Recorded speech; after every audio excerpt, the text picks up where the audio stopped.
За хүүхдүүдээ одоорны хичээлээ өглөөлээ. Астроном.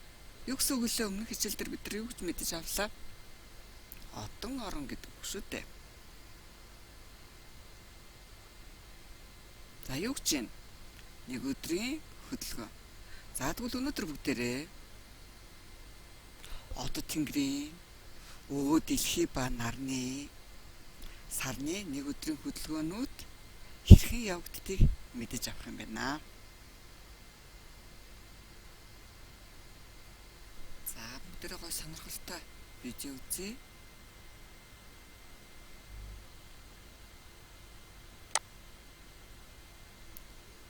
За сар, дэлхий, нар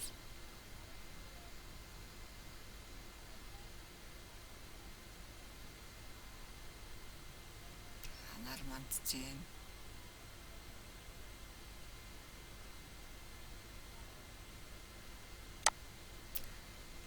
Манай нар дэлхий хоёр хоорондоо 150 сая километрийн зайтай.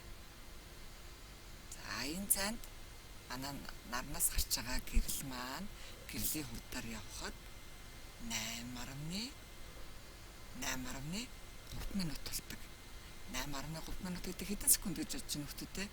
Тэгэхээр бидний өдөр тутамд хардаг нар бол яг тухайн үеийн нар биш, 8.3 минутын өмнөх нарыг бид нар хардаг байх нэ. Сонирн байна уу хүмүүстээ? За цааш нь үзье.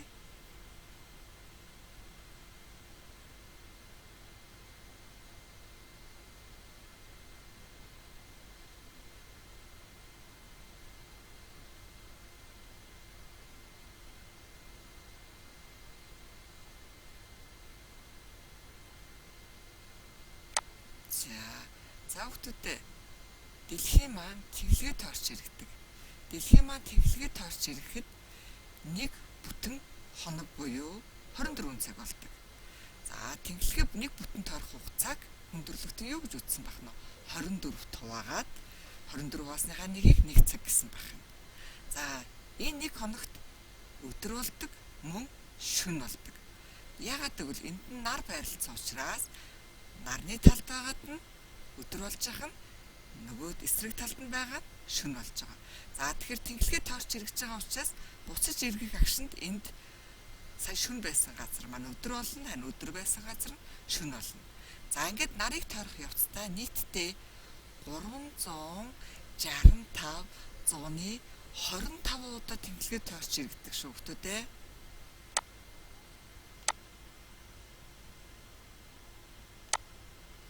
За энэ хооронд сар бас дэлхийг тойрч иргэж байгаа. За тэгэхээр нар бол од. Нарыг тойрч иргэж байгаа энэ эрхсүүдийг бол гариг.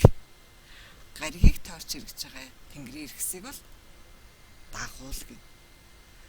За анхааралтай сонсороо хүмүүстээ.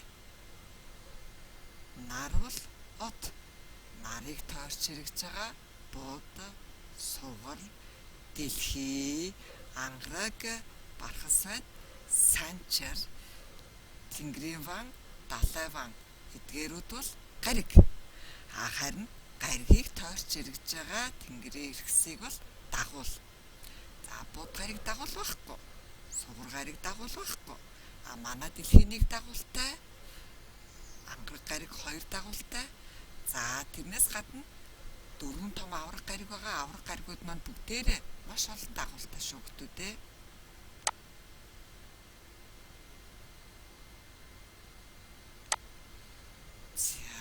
Энд 12 дугаар сард нар хаагур байрлалцсан байна. Өөх доогуур харагддаг байна. Гэтэл 100 яасан байна хүмүүстээ. Өндөрт байрлаж байна. Энэ юунаас болдго юм бол тэгэхээр нар эндээс мандаад ингэж яваад энд очиж ярах гэдэг юм. Нар ингэж хөдлөд байгаа юу? Манай дэлхий хөдлөд байгаа юу хүмүүстээ?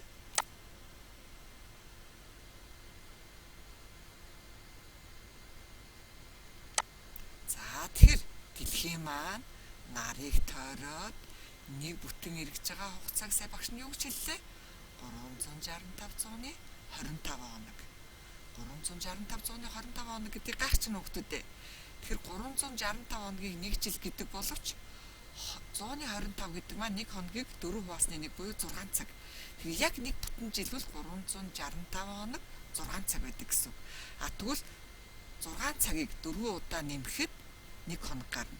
Тийм учраас 4 жил тутамд нэг өндөр жил гаргаж нөгөө илүү 6 цагуудынхаа учрыг олдог байх нь шүү хүндрэлтэй. Тэгвэл ямар 365 он ч 6 цагийн дараа одоо шинэ жилээ тэмдэглэе гэдэг байх нь шүү хүмүүстээ.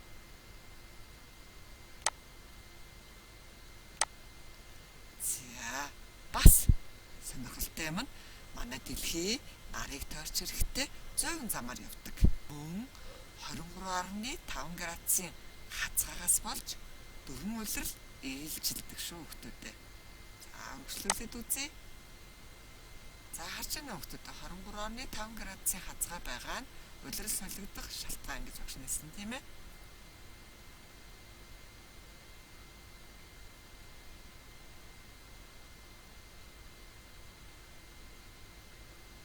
За одоо бүгдээрээ сарны хөдөлгөөнийг судлаа. Сар маань дэлхийг тойрч ирэхдээ 5 градусын хацгай тойргоор иргэдэг байна. За сар дэлхийг тойрсноос олж манай дэлхий дээр өвөрмөц үзэгдлүүд болдог. За нар сарны хэртэлд ажиглана. Сар маань бүтэн сар, хавирган сар болно. Битүүн болно. За далайн татал төрлөг болно. Мөн нар сарны хэртэл болдог. Ийм гайхамшигт үзэгдлүүд юунаас болдог гэж хэлв багш сая? Дэлхийн дагуулах сар манай дэлхийг тойрч иргэсэнтэй холбоотой байна. Сар дэлхийг нэг бүтэн тойрох хугацаанд юу гэж бодож байна хүмүүстээ? Энийг бид нар нэг бүтэн сар боллоо буюу 28-аас 30 хоногийн хугацааг нэг сар. Энэ үед юу болдог гэж байна? Манай сар дэлхийг нэг бүтэн тойрдог байна. За энэ юу харагдаж байна хүмүүстээ? Хэртэл харагдаж байна. Сарны хэртэл харагдаж байна. Сар яагаад хэртдэг вэ?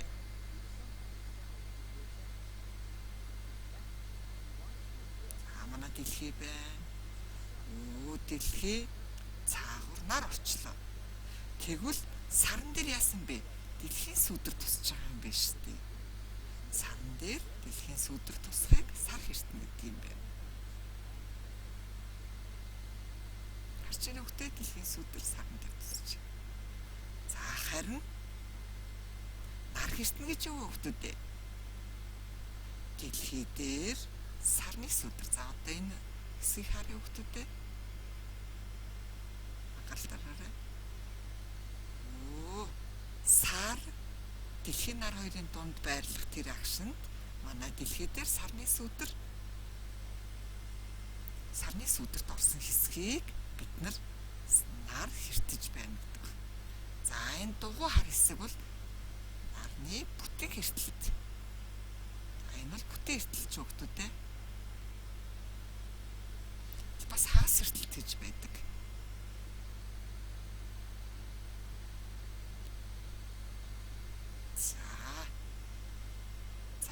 Хүүхдүүдээ энэ бол бүтэн эртэлтийн тойроод байж байгаа нь бол хагас эртэлт шүү.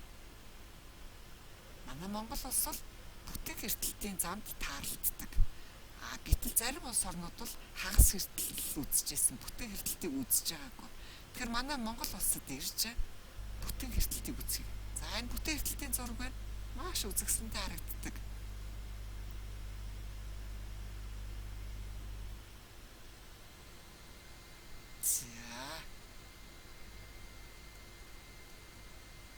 Бид юу мэдж авсан бэ сая?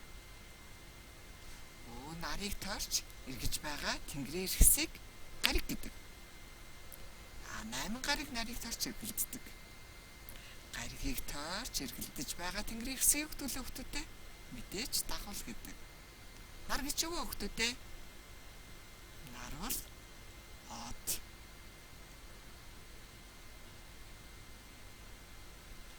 Дэлхийд тэглэгээ нэг бүтэн тойрч иргэдэг хугацаа юу гэдэг вэ хүмүүстээ? 1 хоног. Энэ хугацаанд өдөр шөнө ээлжилдэг. За дэлхийн ба нарыг нэг бүтэн тойрч ирэх хугацаа 1 жилийн энэ хугацаанд хэд хоног байдаг гэлээ хүмүүстээ? 365 цагийн 25 хоног байдаг гэсэн тийм ээ. сурах бичгийнхаа 100-аас 114 дэх хуудсан дээр байгаа мэдээллүүдийг дэлгэрүүлж уншиж бичиж тэмдэглэж аваарай. За тэгээд юу мэдээж ойлгосноо дэвтэр дээрээ зорж бичиж үзүүлж болно. За эсвэл ойлгосноо зүгээр багштай ярьсан бичлэгээ багш руугаа илгээж дүн авч бас болно шүү. Амжилт хүсье.